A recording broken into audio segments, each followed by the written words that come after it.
यहाँ तक हम बताए थे कि जैसे ये है कम वाइब्रेशन हुआ है तो लो फ्रीक्वेंसी साउंड, इसमें बहुत ज़्यादा वाइब्रेशंस है तो हाई फ्रीक्वेंसी। जितना ज़्यादा वाइब्रेशन होगा उतना ज़्यादा पिच होता है। इसमें और इसमें किस चीज़ का डिफरेंस बताए थे? एम्पलीट्यूड का। इसमें बस इतना सा हाइट है, कर लो तो तुम, और इसमें इतना सारा हाइट है। तो एम्पलीट्यूड का डिफरेंस है, इसका मतलब लाउडनेस का डिफरेंस है। ये साउंड ज़्यादा लाउड है और ये सॉफ्ट साउंड है।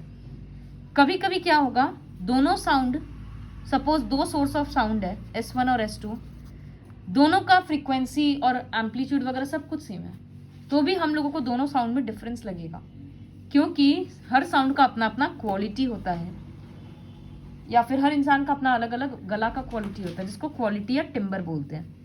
ये कैरेक्टरिस्टिक है, ये चेंज नहीं होता है, और इससे ही हम लोगों को अलग अलग साउंड समझ आता है। इसी वजह से किसी का गला का आवाज़ ज़्यादा अच्छा लगता है, किसी का नहीं लगता है। इसके बाद एक फॉर्मूला है, इस फॉर्मूला के बेसिस पे सम आएगा। हम लोगों को पता है speed equals to distance by time, तो स्पीड के बदले हम लिख रहे हैं स्पीड का ये, डिस्टेंस के बदले हम वेवलेंथ लिख रहे हैं, मतलब लैम्डा, और टाइम के बदले टाइम पीरियड। ये साउंड के लैंग्वेज में सारा लिख दिया। तो लैम्डा क्या था? Distance between two successive crests. हाँ, वेवलेंथ क्या था? डिस्टेंस बिटवीन टू क्रेस्ट्स या distance between two successive troughs. तो यहां पर लिख सकते हैं speed equals to lambda into 1/t, lambda into 1 lambda, और नीचे में t रह रहा है। अब 1/t के बदले क्या लिख सकते हैं? फ्रीक्वेंसी। देखो स्पीड को थोड़ा सा टर्न किए हैं, ऐसे लिखा हुआ है, और ये बस ऐसे ही लिखा हुआ है, ये यू लग रहा है पर वो उसमें लिखा हुआ है। अब उसको लेकिन वैसे लिखा नहीं जा सकता ना, इसलिए ऐसे पेन से ऐसे लिखा जाता है। तो यहाँ पर इक्वेशन क्या बना? स्पीड इक्वल्स टू लैम्डा मतलब वेवलेंथ इनटू फ्रीक्वेंसी। दीदी ये फॉर्मूला यूज करके हम लोग कैलकुलेशंस करेंगे। दीदी लैम्डा का दीदी कोई वो नहीं होता दीदी, यूनिट होता है मीटर। क्या? दीदी जैसे दीदी एवोगाड्रो नंबर का दीदी नहीं, छोटा ही तो नंबर है, और फिक्स क्यों होगा? हर चीज का अपना अपना वेवलेंथ होता है। जैसे सम कैसे आ रहा है? क्वेश्चन 4 पढ़ो, क्वेश्चन 3 पढ़ो पहले। Calculate the wavelength of a, Yashika बताओ इसमें 220 हर्ट्ज क्या है? दीदी Aishwarya speed, Yashika speed up. 220 hertz क्या है? दीदी 220 हर्ट्ज क्या है? दीदी बोले दीदी हम बोले फ्रीक्वेंसी लिखा है फ्रीक्वेंसी इज 220, तो फ्रीक्वेंसी है। यहां पर देखो फॉर्मूला में फ्रीक्वेंसी के बदले बैठाएंगे या फ्रीक्वेंसी लिखते हैं 220 हर्ट्ज, और स्पीड इज 440, तो स्पीड भी दे दिया 440 मीटर पर सेकेंड। बोला है व्हाट इज द वेवलेंथ, तो स्पीड इक्वल्स टू मतलब 440 इक्वल्स टू वेवलेंथ के बदले लैम्डा इनटू फ्रीक्वेंसी के बदले 220। 220 नीचे आ जाएगा, तो ये कट के 2 मतलब लैम्डा इक्वल्स टू 2, इसका SI यूनिट है मीटर, तो वेवलेंथ है 2 मीटर। इतना सिंपल क्वेश्चन है। क्वेश्चन 4 में a person is listening to a tone of 500 hertz. Aishwarya इसमें 500 हर्ट्ज क्या है?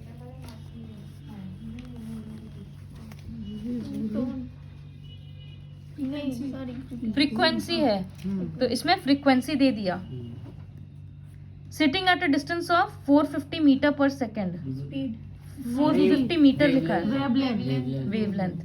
What is the time interval? नहीं, वेवलेंथ नहीं है। वेवलेंथ होता तो बोलता ना कि या तो वो वेवलेंथ है या बोलता distance between two successive troughs या क्रेस्ट। पर दीदी वेवलेंथ का तो ऐसा यूनिट मीटर। हम यहाँ, उससे क्या होता है, बस हम यहाँ बैठे हैं, कोई आवाज मेरे कान में जा रहा है, और हम सोर्स से कितना दूर है? 450 मीटर दूर है, तो वो वेवलेंथ थोड़ी हुआ, कुछ नहीं हुआ, बस डिस्टेंस है वो एक नॉर्मल। तो तुम लोगों को टाइम इंटरवल निकालना है ना, तो वो 450 खाली कंफ्यूज करने के लिए दिया है। टाइम का रिलेशन क्या होता है? टाइम इक्वल्स टू 1/फ्रीक्वेंसी हाँ होता है ना। तो यहाँ पर टाइम इंटरवल होगा 1/500 सॉरी। तो दीदी टाइम निकल गया 1/500। फिर उसको तुम लोग को जरूर डिवाइड भी नहीं कर पाएगा। इस तरह से करेंगे, 0 ले रहे हैं तो भी कुछ नहीं आ रहा है, फिर 0 ले रहे हैं तो भी कुछ नहीं आ रहा है, 0.002 फिर और एक 0 तो 2 आएगा, 0.00। तो 0.002 सेकेंड, इतना टाइम इंटरवल है। समझ आया? इसके बाद का चीज, ये पूरा पैराग्राफ लर्न करने का है। यहाँ पर 2 टर्म है, एक लाउडनेस ऑफ साउंड और दूसरा है इंटेंसिटी ऑफ साउंड। दोनों का डेफिनेशन लर्न करना है। इंटेंसिटी ऑफ साउंड मतलब एक एरिया में साउंड का कितना एनर्जी है, तो amount of sound energy passing each second through a unit area. और लाउडनेस मतलब हम लोगों का ईयर्स एक साउंड के प्रति कैसे रिस्पॉन्ड कर रहा है। सपोज 2 साउंड का इंटेंसिटी एकदम सेम है, लेकिन फिर भी किसी को ज़्यादा सुनाई देगा, किसी को कम, क्योंकि तुम्हारा कान का ईयर ड्रम तो अपना अपना है ना, इसी वजह से। तो even if intensity is same, loudness can be different. ये पूरा डेफिनेशन ऐसे ही आता है जो ये क्वेश्चन है, distinguish between loudness and intensity of sound. पर अगर लाउडनेस सेम है तो इंटेंसिटी भी सेम लाउडनेस सेम नहीं होगा, तुम्हारा सबका इंडिविजुअल का कान अलग अगर अलग हो है। सकता है कभी सेम तो इंटेंसिटी सेम होगा। जरूरी नहीं है, आवाज का इंटेंसिटी अलग मतलब इंटेंसिटी एक है, लाउडनेस सेम होगा तो इंटेंसिटी सेम कैसे होगा? इंटेंसिटी सेम होने के लिए 2 सोर्स चाहिए ना। एक ही साउंड का बात कर रहे हैं, एक ही साउंड का इंटेंसिटी है एक, लेकिन लाउडनेस अलग अलग होगा। इसके बाद speed of sound in different media. ये हम लोगों को पता है कि अलग अलग मीडियम में साउंड ऑफ स्पीड अलग अलग होता है। सॉलिड में सबसे ज़्यादा, गैस में सबसे कम। तो यहाँ पर देखो, सॉलिड से गैस में जा रहे हैं तो स्पीड कमते जा रहा है। सल्फर डाइऑक्साइड में 213 आ गया, लेकिन एल्यूमिनियम में 6000। ऐश्वर्या तुम्हारा ध्यान एकदम नहीं है, 6000 समथिंग है। किस चीज़ पे डिपेंड करता है स्पीड ऑफ साउंड? मटेरियल कैसा है, टेम्परेचर कैसा है, इन सब चीज़ों पे लर्न करने का कुछ भी ज़रूरत नहीं है। सिर्फ ध्यान रखना है कि सॉलिड में सबसे ज़्यादा है, फिर लिक्विड में, फिर गैस में। ये ऐसे पूछ नहीं सकते पानी कि के अंदर क्या हमको आवाज तो आता ही नहीं है। आता है, अब कोई बोलेगा तो आवाज नहीं आता है। पानी के अंदर बोल कैसे पाएगा कोई? वही तो। रिफ्लेक्शन ऑफ साउंड, जिस तरह से लाइट बाउंस बैक करता है ना, ठीक उसी तरह से साउंड भी बाउंस बैक करता है। जैसे लाइट में हम लोग क्या पढ़ते हैं, ये अगर एक मिरर है या कुछ सरफेस है, ऐसे लाइट स्ट्राइक किया तो ऐसे वो रिफ्लेक्ट हो जाता है ना। साउंड में भी रिफ्लेक्शन होता है। जैसे अभी हम बोल रहे हैं, ये साउंड सामने के वॉल से टकरा रहा है और वापस आ रहा है, लेकिन ये सब इतना छोटा जगह है ना, और इतना जल्दी जल्दी बोल रहे हैं कि वो सब का डिफरेंस हम लोगों को समझ नहीं आता, इसलिए आवाज़ गूंज नहीं रहा। तो वो कब गूंजेगा, कब एको होगा, वो भी हम लोग पढ़ेंगे। तो बेसिक बात ये है कि जिस तरह से लाइट में रिफ्लेक्शन होता है, ठीक उसी तरह से साउंड में भी रिफ्लेक्शन होता है। जिस तरह से laws of reflection for light है कि angle of incidence equals to angle of reflection, same laws इसके लिए भी एप्लीकेबल होता है। तो रिफ्लेक्शन देखो यहाँ से दिया हुआ है, इस फोटो से समझ आ रहा है। ये टिकिंग ऑफ क्लॉक, क्लॉक का आवाज़ या अलार्म बोल दो, अलार्म बज रहा है तो दूसरे रॉड से ईयर्स यहाँ लगा, दूसरे रॉड से सुनाई दे रहा है। तो ये angle of incidence equals to angle of reflection. Echo क्या होता है? बेसिकली हम लोगों को पता है, जब आवाज गूंजता है तो उसको एको बोलते हैं।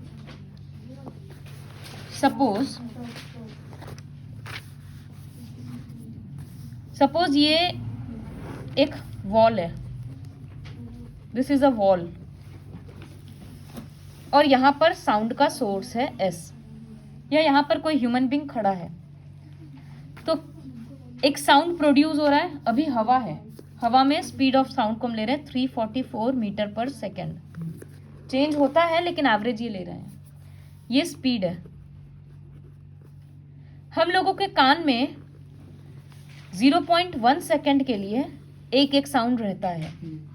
एक वाइब्रेशन जो कान के अंदर जा रहा है ना, वो 0.1 सेकेंड के लिए रहेगा, फिर दूसरा साउंड आएगा, फिर तीसरा साउंड आएगा। ठीक है, ऐसा नहीं होता आवाज घुस रहा निकल रहा घुस रहा पार हो रहा है, वाइब्रेशन खत्म हो रहा है।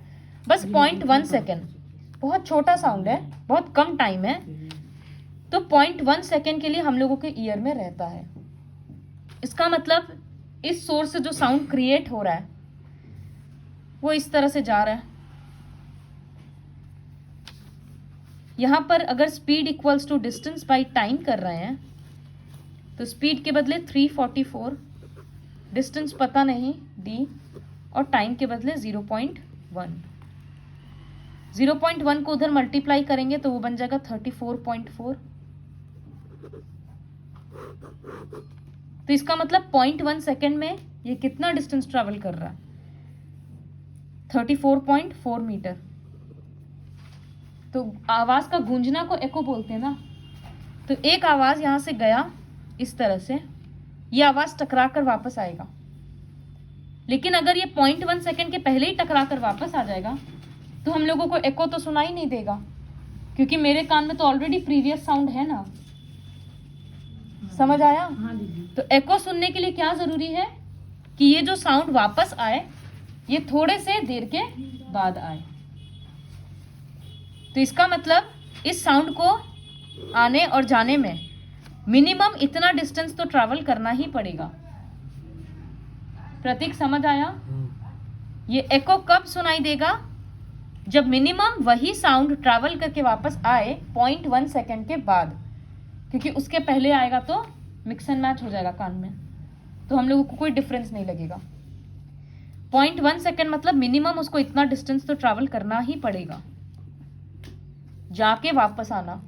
तो इसका मतलब आधा डिस्टेंस कितना होना चाहिए? इसका बाई 2, 17.2 मीटर का मिनिमम डिस्टेंस होना ही चाहिए। अगर 17.3 होगा तो उसको आने जाने में 34.6 मीटर ट्रैवल करना पड़ेगा, तो टाइम थोड़ा सा ज़्यादा लगेगा ना, तो एको सुनाई देगा। तो ये जो डिस्टेंस है ये 17.2 थोड़ी ना है। इसीलिए साउंड ट्रैवल जो रिफ्लेक्ट होकर आ रहा है तो कोई डिस्टिंग्विश नहीं लग रहा, क्योंकि वो पुराने के साथ मिक्स हो जा रहा है। खाली जगह में क्या होता है, अभी टकरा कर वापस आने का बहुत सोर्सेज है। हम लोगों से भी टकरा कर साउंड वापस आ रहा है, तो बहुत जल्दी जल्दी आ जा रहा है। खाली जगह में रिफ्लेक्शन के लिए चीज़ कम होता है, तो वो दीवार तक पहुंचता है, टकरा कर आता है, उसमें टाइम लगता है, इसीलिए एको सुनाई देता है। जब हम लोग पहाड़ सब में चिल्लाते हैं, बड़ा बड़ा स्पेस सब में, तो साउंड पहाड़ तो कितना कितना दूर है, तो वो सबसे टकरा टकरा कर वापस आ रहा है। 0.1 सेकेंड से बहुत ज़्यादा टाइम लग रहा है, इसी वजह से हम लोगों को आवाज़ गूंजता हुआ सुनाई देता है। समझ आया? हाँ दीदी। तो ये एक सम आता है, what is the minimum distance for an echo to be heard.